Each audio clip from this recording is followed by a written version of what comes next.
This is Nathan Fantasy Football League Updates.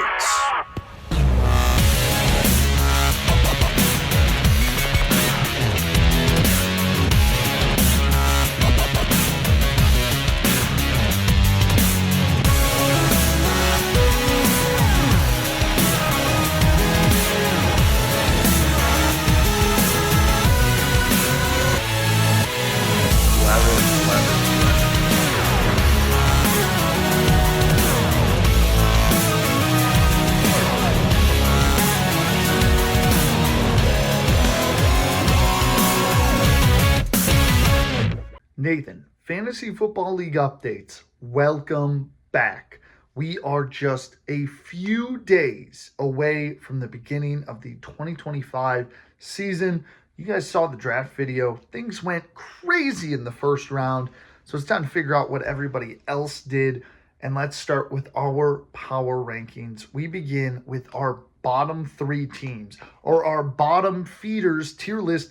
These are the teams that I feel like are most likely, or technically least likely, to make the playoffs. These are the squads that I think need a little bit of work and might need some trades in the future, or we'll see. But I feel like the draft might not have gone their way, or maybe they just drafted in a way that I don't think really shaped out their squad. So we're going to meet the bottom three teams, the teams that I think are for sure not making the playoffs. After this, we'll have a tier next video with our tiers that I think can either be the one spot out of the playoffs and those fringe playoff teams. So let's meet our bottom team. We'll start at number 10. My 10th ranked team this year. Surprisingly, I think this one will surprise a lot of people, is the Empire Strikes Back. That's right, the Empire, who had a great beginning first three seasons, not a great season last year, and now in year 5, I've got them as the 10th best team. And if you guys watched the draft video, they had 2 first-round picks. That's where I think this blunder all began. Now they took Puka Nacua, who I was pretty confident they were going to take, which I think is a great pick for them. It solidifies that wide receiver 1 spot. He will be a great option. I mean, the Rams throw the ball a ton. He will get plenty of targets.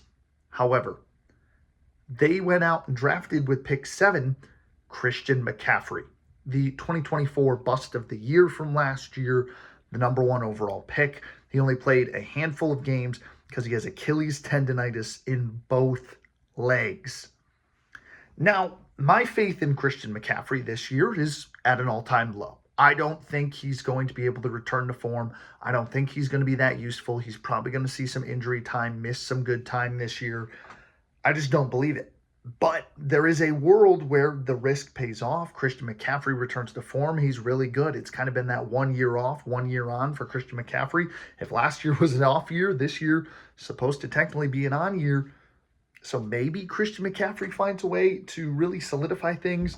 But I think the thing that really hurt the Empire was on draft day trades. They moved up in the 3rd round to go out and get Jaden Daniels. Now, don't get me wrong. Jaden Daniels was incredible last year. One of the biggest surprises. And, of course, the rook of the year last season in the fantasy league.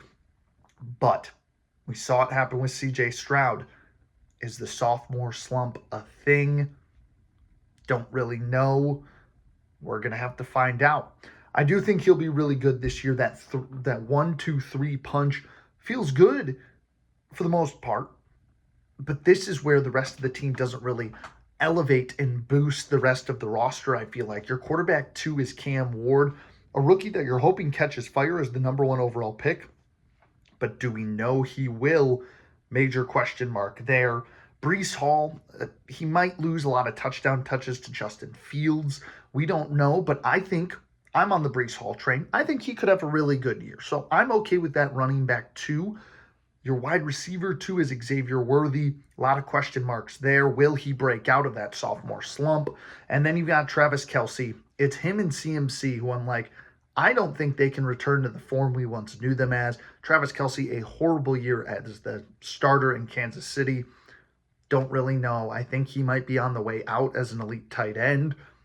Only time will tell, but not a huge fan there. Jacoby Myers, love that as a flex option. That is a very, very consistent wide receiver, but it's the bench that I feel like doesn't hold up the rest of the bargain. You have both Jaguars running backs. You have ETN and Bigsby, so you are banking on one of them winning the battle. If they don't, you've just got two split carried running backs. Maybe ETN can return back to form where you drafted him last year at pick 20 and he was horrible. Don't know. Now, the big one to circle, though, for me, Travis Hunter is on this roster. Very Jaguar friendly. Surprising for the Jaguars, who were absolutely terrible last year. But Travis Hunter, don't really know what's going to become of him. Is he going to play a lot of receiver? Is he going to play a lot of DB? You could get burned with that Travis Hunter pick. We just don't know. And then Waddle feels like the first man off the bench. Don't quite know there. He's on some games, off some games as well. Just depends how much Tua is healthy and how much he can be thrown the football compared to Tyreek Hill. Chris Godwin will start the year probably on your IL, probably won't play that week 1. I do like him to be a sneaky pick once healthy to maybe come back and play an impact in the roster. I just don't know. There's a lot of pieces right now that I'm not really a fan of on this roster. Don't feel like there's a lot of solid depth. Way too many question marks here for a team that you thought maybe could bounce back and make the playoffs after a good run last year. I just don't see it happening. A lot of question marks and a lot of age on this roster that I think is going to tip the scales in the wrong direction. So it's time for my floor, ceiling, and prediction. We'll start with my floor. It's going to be a rough one. 2-12 is where I have the Empire. If everything goes wrong, guys are injured all year, these old guys don't really pan out. That's the floor for the Empire. On the flip side, though, the ceiling, it's a playoff run, possibly at 7-7.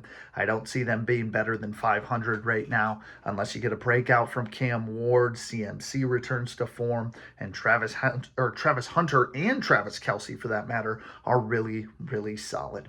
So my final predictions for the Empire Strikes Back: 4-10, last place in the league. I think it's going to be a rough year for Empire fans. I think there might be a change, specifically in the name, probably on the way. Draft strategies just maybe wasn't clicking this year, especially with that trade that lost some valuable picks in the middle rounds for the Empire. Just a lot of things that maybe unraveled quickly in a draft where quarterbacks really slipped. You'll find that out real shortly as we go through the boards, but quarterbacks were not a hot commodity, so picking a quarterback, one of only a couple, I want to say 3 or 4 in the 5th round, or in the 3rd round rather, was not really ideal. So that's my prediction. The 10th team, shockingly, the Empire Strikes Back. All right, folks, we move from team number 10 to team number 9 in my rankings. The Empire Strikes Back coming 10. Who's coming in at 9? Well, this one I feel like is a little less surprising than the Empire. I'm going to predict the Zestmeisters will be the number 9 team this year. They come in at number 9 in my power rankings. First round, they select Amon-Ra St. Brown. I don't necessarily hate that pick. I think that was an excellent pick. And he paired him up in the 2nd round with Nico Collins. I think this might be one of the best wide receiver duos in the league. It is phenomenal. I mean, Nico Collins probably has a running chance to be wide receiver 1 in fantasy football because C.J. Stroud is going to feed that man the football. But on the other side, Amon-Ra St. Brown, fantastic. Probably not wide receiver 1 potential for the overall rankings, but he's still going to be phenomenal. But then you pair this incredible wide receiver duo with a not so phenomenal running back room. Probably the bottom of the barrel comparatively to all the other running back rooms. Your running back 1 is Alvin Kamara, who is 28, 29. He is at the tail end of a running back lifespan. Don't get me wrong. He's going to get a lot of receiving yards. He'll probably have some solid games. He's more of the running back 2 model, though. And you pair him up with James Conner, a consistent guy who has not played a full season, though, in the NFL.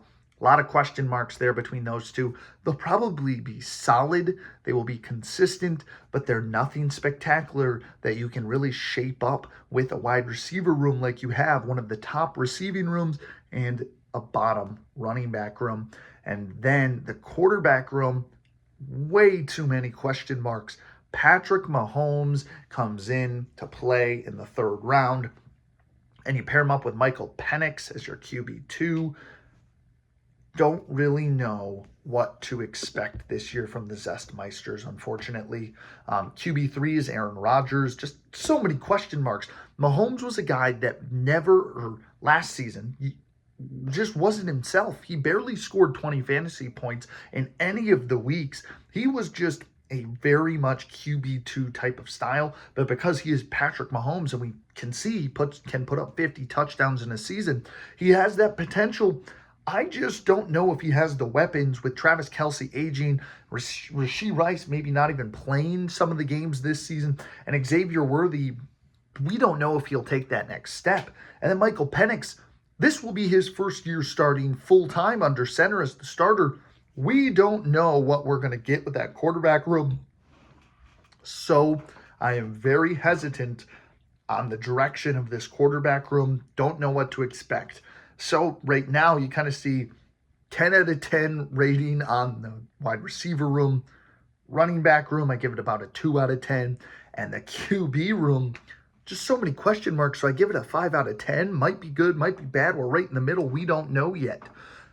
And then you had Sam Laporta in the tight end room, which I don't hate it, but he was really poor last year in the Ben Johnson offense. You lose that coordinator in Ben Johnson. What does this mean now for Sam Laporta? You can go both ways, being like he might be worse, he might be better. And then you had a flex option, Devontae Smith, who is just so hit or miss. We don't know what the Zestmeisters are going to show up as week in and week out, except that their wide receiver room probably each going to get 20 to 30 fantasy points a week. But I will give them credit on the bench side of things. I do feel that their bench has some sneaky guys in there that can make big impacts. Rome Odunze especially. He is primed in the Ben Johnson offense for a breakout season. He's kind of that hybrid between J-Mo and Amon-Ra back in Detroit that Ben Johnson got to enjoy. Now he comes over. DJ Moore's a great weapon. Rome Odunze, you had Luther Burden in the mix. Some great options, but most of people have kind of circled the sophomore Rome Odunze is the guy that can make the breakout, and I have to agree. So there might be a chance, a 1-2-3 punch with St. Brown, Collins, and Odunze coming this season for the Zestmeisters might help them late season make a push. I also like Tony Pollard there as your bench running back to pop in. J.K. Dobbins, if he's able to fend off R.J. Harvey in that Broncos running back room, could also be a good pick. And Ricky Pearsall, we know, is going to start as wide receiver 1 or 2 because Ayuk is injured. And then you get Juwan Jennings. So definitely some potential there. David Njoku also at tight end that could get some run with you as well in case Laporta is not really doing you a service. A very Michigan and Detroit heavy team. But overall, I do feel like this team has some things to hope out for. Maybe Mahomes can return to form, but you've got some older running backs who can't quite stay healthy. Love the receiving room there. Just unfortunately, running backs didn't quite work in your favor. And Mahomes, don't really know where he stands. So still some question marks to be answered with the Zestmeisters. Let's find out my predictions. So we jump in to the floor side of things. I think they've got a little bit higher of a floor than the Empire just because they've got a little bit more promise with that wide receiving room. So their floor is still pretty low at 3-11, but I do think they've got a little bit more promise, less likely to hit that floor. But the ceiling, very similar to the Empire. I don't see this team doing better than 7-7 unless Mahomes turns things up. Odunze becomes elite. Maybe Pollard takes that step to be a consistent running back for you. But it's really that running back room, the tight end, and flex that I really have question marks about day in and day out. So we're going to have to see if the Zestmeisters can find some consistency. My prediction, though, for the Zestmeisters, 5-9 this season for a team that just missed the playoffs at 7-7. A late run for them was very impressive. I still don't think they're going to crack the playoffs. They have not yet made it. I don't think this is their year. 5-9, unless those running backs can prove they've still got another year of life in them, and those quarterbacks can, Penix show out that he is the guy, and Mahomes get back to 50 touchdowns.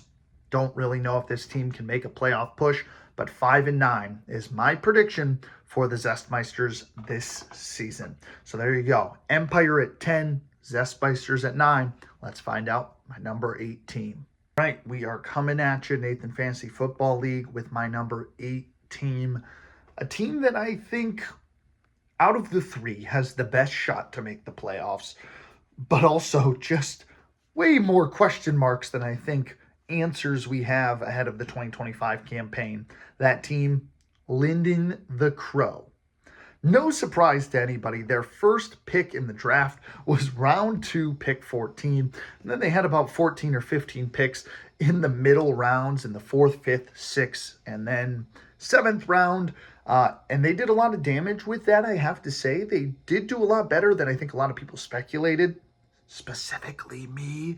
But no, I still think they came away with an interesting team that I think a lot of people are going to have fun monitoring. This kind of strikes me as the team that everybody says can be the next dynasty, but could also be the next dumpster fire of an organization. So, Linden the Crow, I have to give them props, has the most depth of any team. They probably have the best bench out of any team in the league as of right now. They've got the most depth, but at the same time, they've got a lot of question marks to go with a lot of breakout candidates, and they really went rookie heavy. I mean, that first pick in the 2nd round, Ashton Genty, no surprise. I mean, that was the making of last year where they went Jaden Daniels. Jaden Daniels broke out, led his team, even though they weren't a playoff team. And he had a feeling he got that rookie itch that really carried over because Ashton Genty, Travion Henderson headlines the room at the running back position. And you knew that both of them were going to be there and both of them were going to be creating a buzz because he expects them to both break out, being the lead backs in their room. Ashton Genty, an obvious lead back. Travion Henderson with Ramondre Stevenson still there. Don't really know if he's going to start this season as that lead back, but he's been showing a lot of interesting and incredible stuff in the preseason. So I feel like it's only a matter of time until he takes over as the lead bell cow there, like Jahmyr Gibbs in New England. But I feel like this quarterback room is a little bit underrated. I do have to give him that. Kyler Murray and Justin Fields, plenty of speed. The rushing fantasy points, rushing touchdowns are going to be there in bunches. Kyler Murray is going to be incredible. Justin Fields, I think, is going to return to the form he was in Chicago, where he was a top 5 fantasy quarterback. And at the end of the season there for Chicago, he had 30, 40, 30, 40-point games back to back to back to back. He was piling it up. And that's why I think quarterback room, pretty solid this year. But flipping the switch, I don't know how the rest of this team shakes out because I think there are a lot more question marks than answers, specifically in that wide receiving room.